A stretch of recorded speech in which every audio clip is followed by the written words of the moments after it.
এই প্ৰক্ৰিয়াটো চাওক আমাক যেনেকৈ ডিলিমিটেশ্যনৰ সময়ত যেতিয়া বিধানসভা ডিলিমিটেশ্যন কৰা হৈছিল আমি তেতিয়া কিছুমান কথা কৈছিলোঁ যে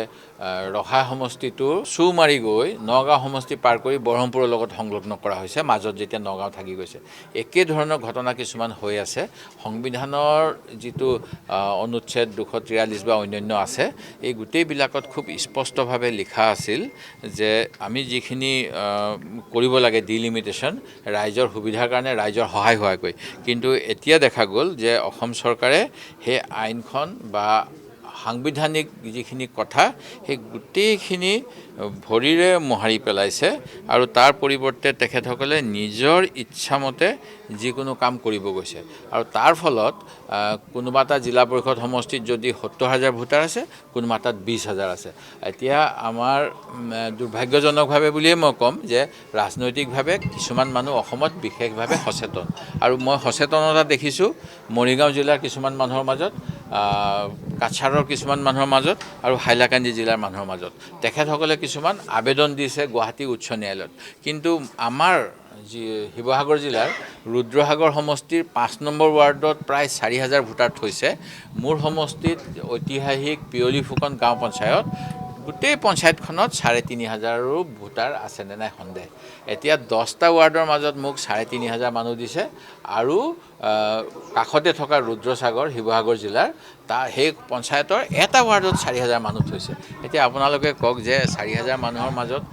কিবা এটা সামগ্ৰী বিটাব লগা হ'লে সেই পঞ্চায়তখনলৈ অহা মানুহ পাব বা পিয়লি ফুকনৰ এতিয়া জনসংখ্যা অনুপাতে সামগ্ৰীবিলাক চৰকাৰে আবণ্টন কৰে এতিয়া পিয়লি ফুকন পঞ্চায়তত ৩,৫০০ থকাৰ কাৰণে তাত কেইটকা যাব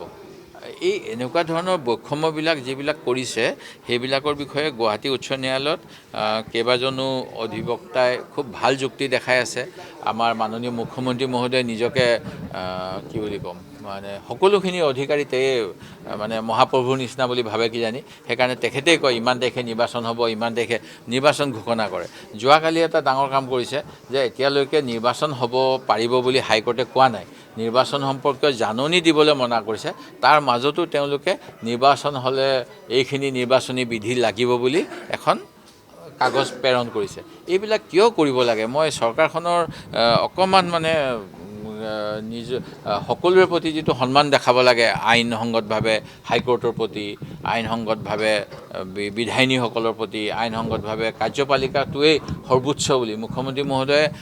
আইন সভাৰ সদস্য হয় তেখেতে আইন প্ৰণয়ন কৰে আমাৰ লগত একেলগে তাৰপিছত তেখেতে কাৰ্যপালিকা পাইছে বিধায়িনী দলৰ সংখ্যা গৰিষ্ঠতা হোৱাৰ কাৰণে কিন্তু কাৰ্যপালিকা পোৱাৰ পিছত তেখেতে ন্যায়পালিকা আৰু বিধায়িনীক যে এনেকৈ অপমান কৰি যাব আৰু তেওঁ নিজকে সৰ্বসাৰ্বা বুলি ভাবিছে এইটোৱে গণতন্ত্ৰৰ বাবে চূড়ান্ত আঘাত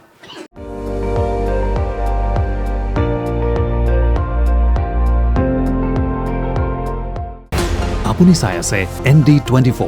সৰ্বশ্ৰেষ্ঠ নহয় সৰ্বোত্তমৰ দৌৰত